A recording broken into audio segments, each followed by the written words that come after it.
You're still watching TVC Breakfast. We now take you through this very, very important conversation. Now, the Independent National Electoral Commission has scheduled the 2027 Presidential and National Assembly election for Saturday, 20th February 2027. The governorship and state assembly elections are set for Saturday, 6th March 2027. Now, INEC Chairman Josh Amopitan says the announcement complies with the 1999 Constitution and Section 28, subsection 1 of the Electoral Act 2022, which mandates the Commission to publish election notice at least 360 days before the designated date. He further noted that the tenure of the President, Vice President, Governors, and Deputy Governors, except in Anambra, Bayelsa, Edo, Ekiti, Imo, Kogi, and Ondo states will end on May 28, 2027. Membership of the National and State Assemblies will be dissolved on 8 June 2027. Joining us via Zoom for this conversation is lawyer, social development advocate, Dr. Olubosun Oshifowora. Good morning, sir. Thank you for joining us. How are you doing?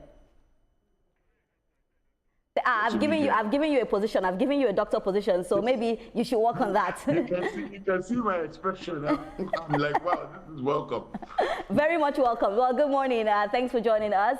It feels good having you on Zoom. Normally, you're always here. But let's go straight into the conversation. You know, we know that the date has been brought out, but there's been a lot of arguments now.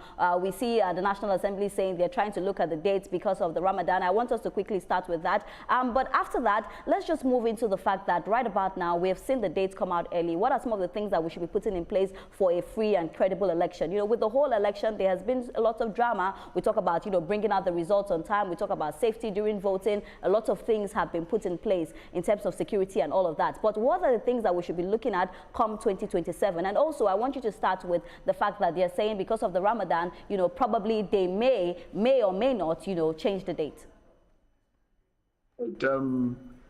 Immediately the timetable came out, the first argument we heard was the issue of Ramadan. And I was talking with a doctor friend of mine, Mother Muchat, and this morning, and we were talking about it. She's an advocate for Islamic movement and all that. And we were like, come on. First off, the Holy Book does not preclude you from doing your civic duties, even during Ramadan. In fact, what the Quran says, and even the Bible says the same thing, is that attend to your business. When it's time for prayers, leave the business. Normally you are to work, attend to your civic duties as well as your business. Then at the end of the day, when you're done with prayers, come back to your business. The same thing applies to fasting. Fasting does not preclude you from doing your civic duties. In fact, it's a more welcome development that this thing is happening at the during the holy month. A friend now theorized that, made a joke out of it, that maybe people who understand the sacredness of the holy month who also feel that during the election they don't want to soil their hands, and they already had that at the back of their mind. Maybe they are the ones who are actually opposed to, you know, this thing being done during the Ramadan. So maybe those are the ones kicking against it. But seriously speaking, the Holy Book says expressly that you're not precluded from doing your civic duties during the Ramadan. So, and then election is something you go in for. Within minutes, you vote, you do your accreditation. Thank goodness, we have the technology to back things up now. So it's not a whole day affair. It's not something you'll be there for a whole day and it will take you away from doing your religious duties. No. So Ramadan does not affect the election. It doesn't affect you. It doesn't stop you from doing your civic duties. So I think that is clear. But those who are pushing it should come out and show us where it is, where the Holy Book actually precludes you from doing your civic duties during Ramadan. It doesn't stop us. In fact, it's a very welcome development. And also people will be circumspect. People who are religiously inclined, who already they understand the sacredness of the period, like I said. So definitely we will have less crime. That's my own theory, that's my own position on this thing. Now, so concerning the date, one of the things we also should understand is that elections are time-bound. time is of essence, and time is very important. And then, you know, if you look at the whole electoral process, you find that we have seen cases in court where, you know, the issue of time actually vitiated some people's elections.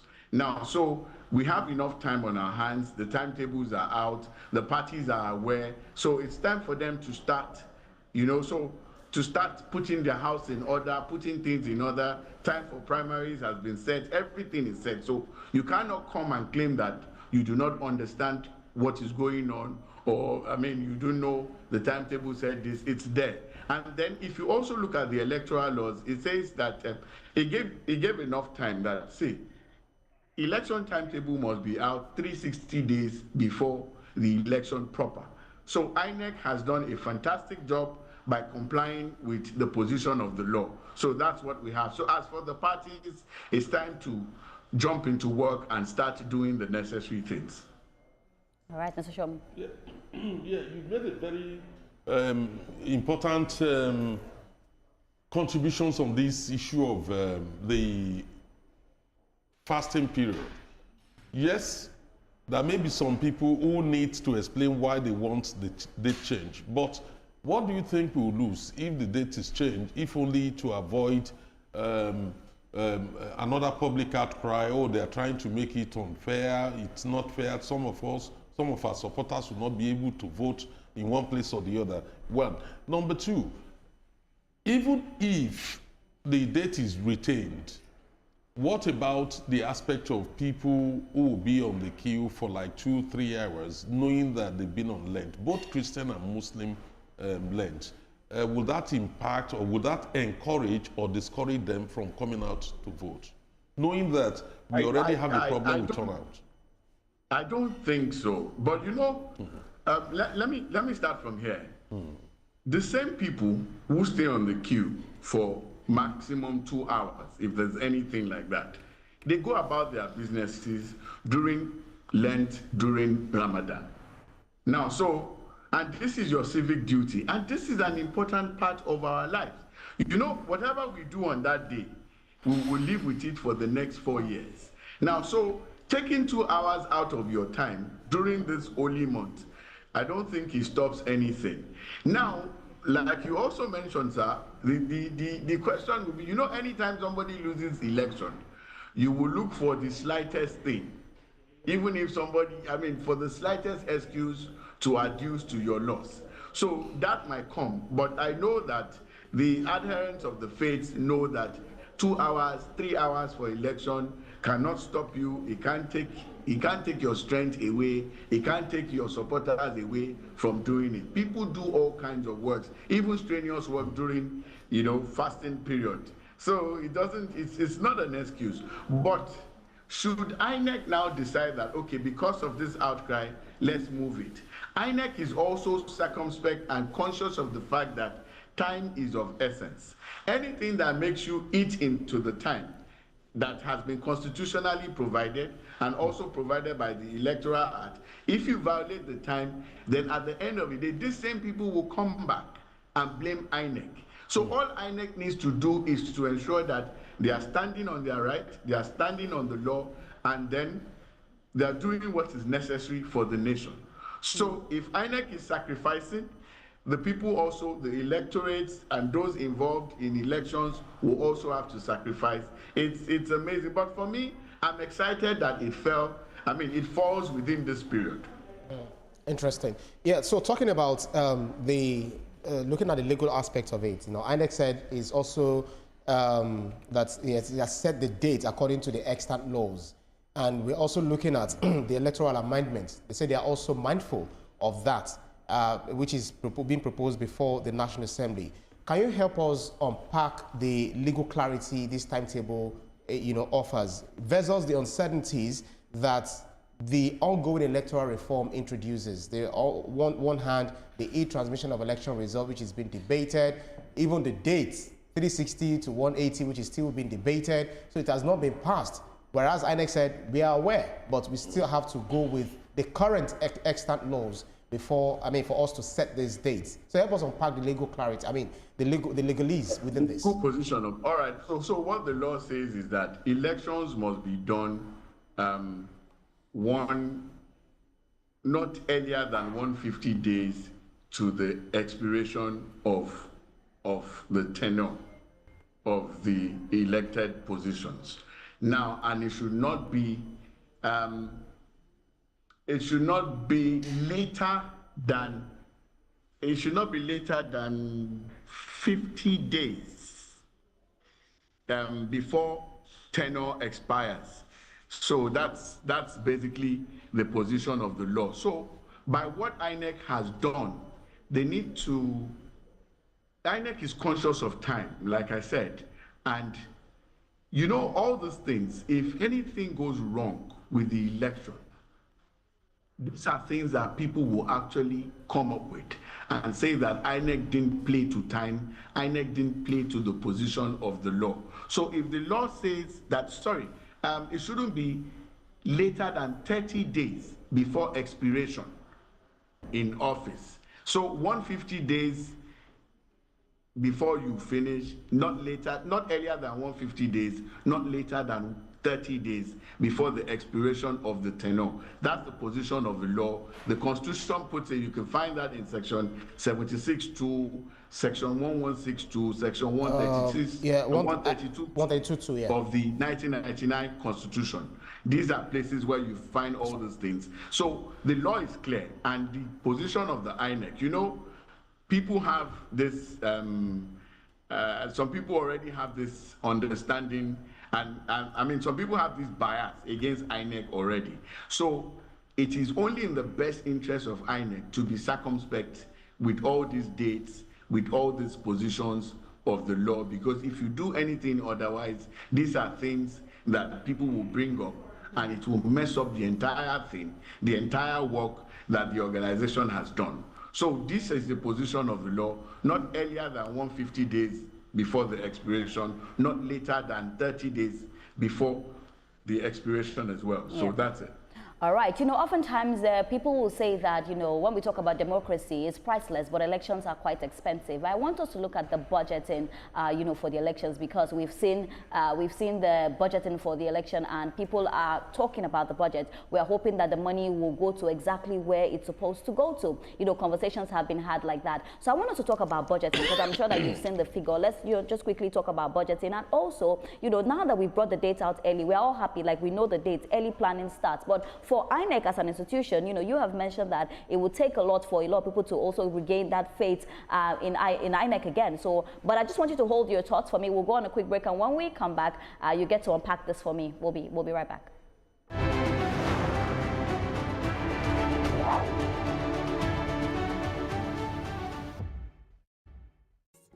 Shield your families from germs. When Dettol is a part of every household bucket, then you and your family can stay protected from up to 100 illness-causing germs. Everyday use of Dettol keeps my loved ones protected. I am your chef of life. My Oga, welcome, sir. Apologies. We need to look at this report. What can we offer you? Don't worry, I'll soon be leaving. I'm coming. Huh? Mr. Chef, it's a two-finger crush. Pass the beef and crayfish. I am your chef of life. Oh, eh, oh, eh, ah. I am your chef of life. Chef of life with Mr. Chef. And Yola, we got this. Food is ready, sir. I was about to take my leave. Mazi, Iriga, Digo. With Mr. Chef, a simple crush turns meals into culture and moments into memories.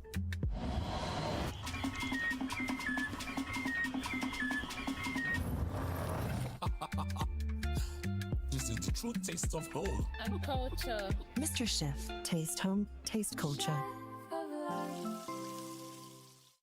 Toilets have stains which bleach cannot clean effectively. But Harpic is thicker and sticks better, which gives 10x better cleaning versus bleach and kills germs. Oh, wow. You can now see that Harpic is better than bleach.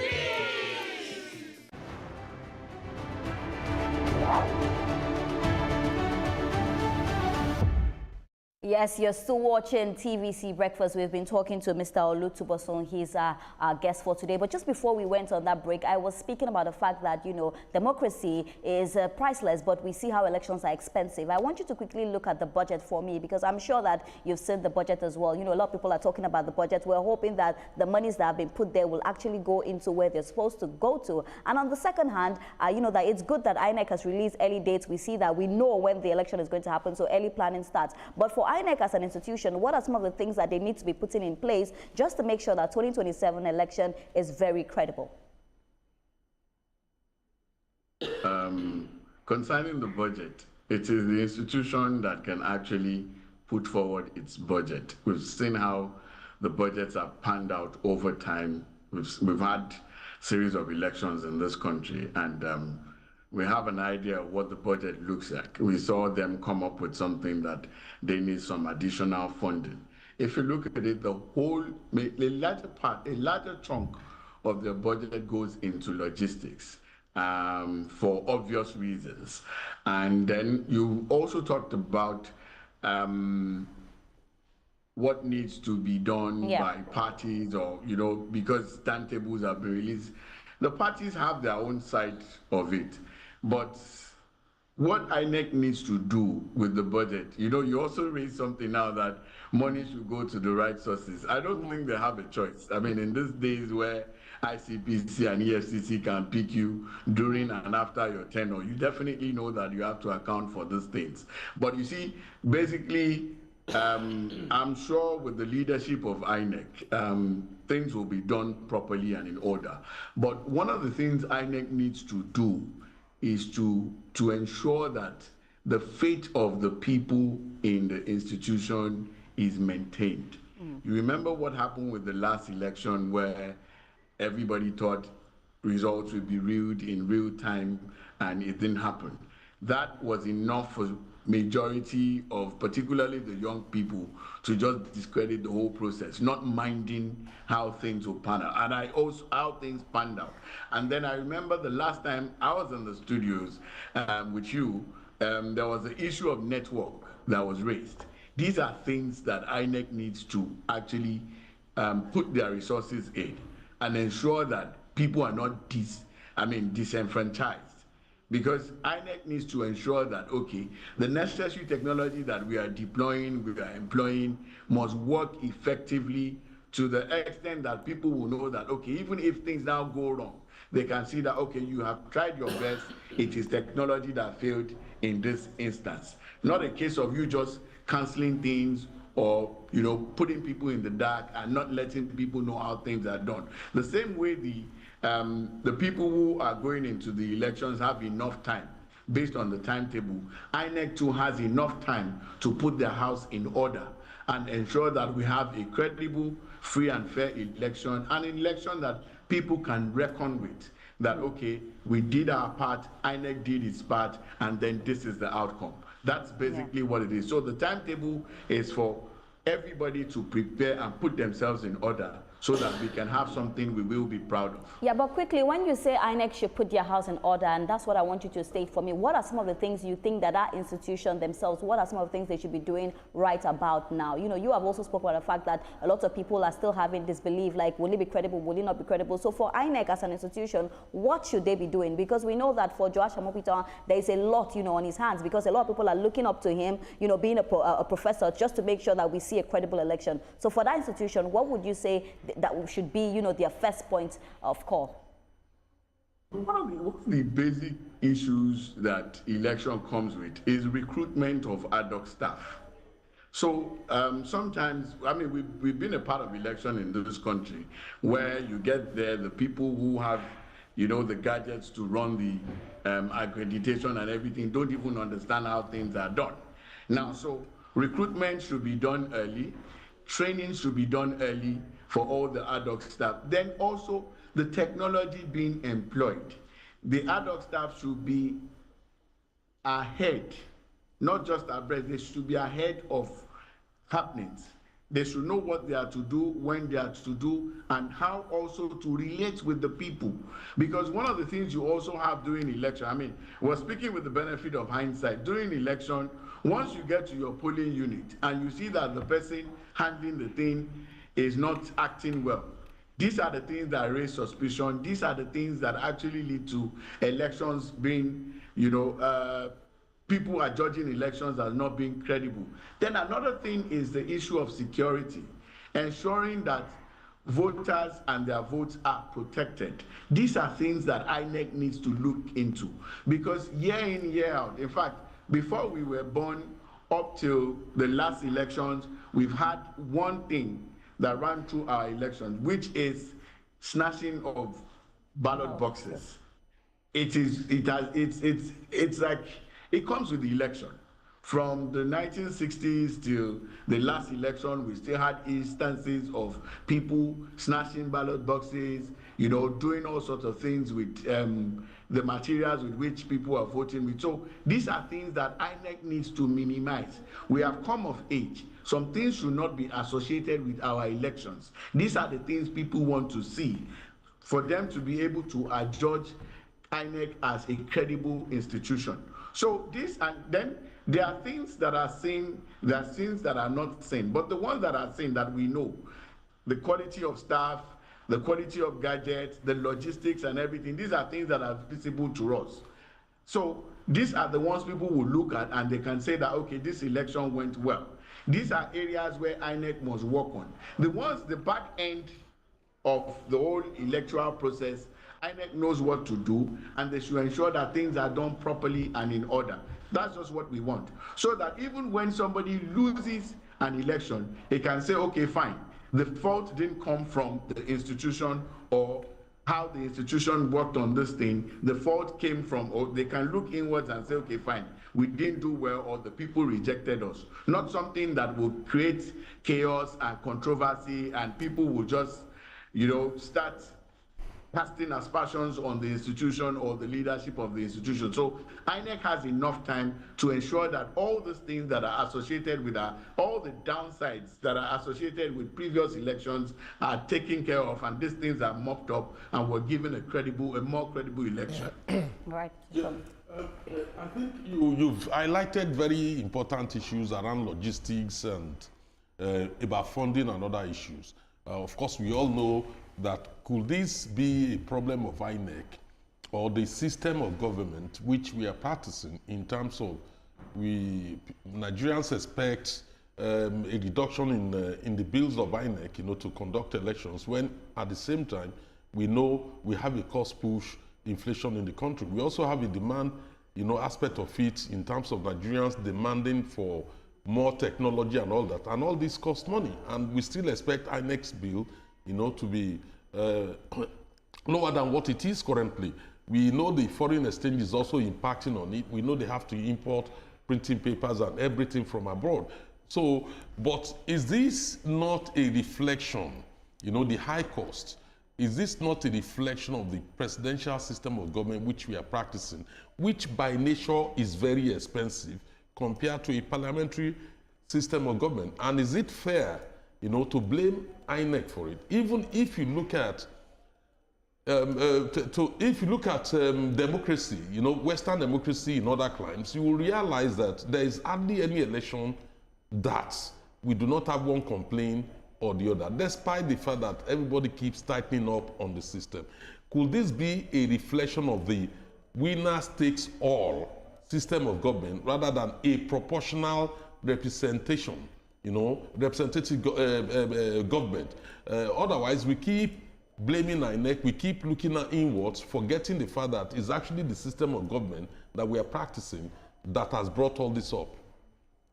I don't know your views on this. I know, I'll give you my take. You raised a very vital point, but you didn't add something. The people themselves. Nigerians are a special breed of people, and whatever it is, I think I can liken Nigerians to the biblical Israelites. Whatever you do, they will complain. I have had people I have had people say things like, see the budget, see the amount, billions, they're just doing it. People who they don't know what goes into this thing. They don't know how these things are run. You know, they just look at it that I'm earning this amount. Look at how much INEC is. Are you doing the same work that INEC is doing? Now, generally, elections are expensive anywhere in the world, whether presidential, whether parliamentary. Now, I have been in the UK and seen during elections, and I try to just, look at the process and, see how this thing works compared to what we have here. The process itself is expensive. Now, but coming down to the budget, let's just clear it on the budget. It's INEC that knows what to do and how to go about what they're doing. And they're the ones that can actually present a budget. The average person or the layman on the street cannot speak to the budget of INEC, whether it has increased or whether it has gone lower than what it used to be. And you have also alluded to the fact that some of the things needed or some of the things we employ and deploy during elections are not locally produced, which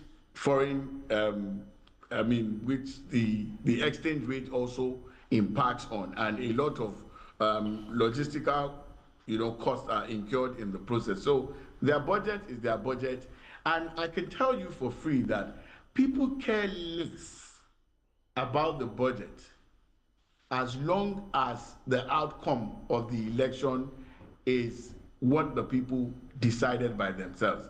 If INEC likes, let them ask for 1 trillion. What the people want is a credible election. There's no point asking for small money and giving us what we didn't bargain for. So people don't really mind as long as their wishes are expressed and carried out, and they can see that this was what we did and this was how it panned out. Now, coming to the next issue that you raised of parliamentary system being less expensive or being not a winner takes all thing like the presidential. The argument depends on where you're looking at. Exactly. So, Mr. Chifora, and if we want to opt for a different thing, that means a whole constitutional change. We will incur another expenses or a whole lot of expenses trying to change the constitution to suit this other thing that you have raised. Mr. Chifora, a very beautiful place to leave the conversation. Thank you so much for joining us. It's always a delight having you on the show. Have a very, very beautiful day. Thank you for joining us. Have a great morning. Bye. All right, so we'll go on a break, and when we come back, we get to give you everything that is trending in the world of social media and more. Don't go anywhere. We'll be right back.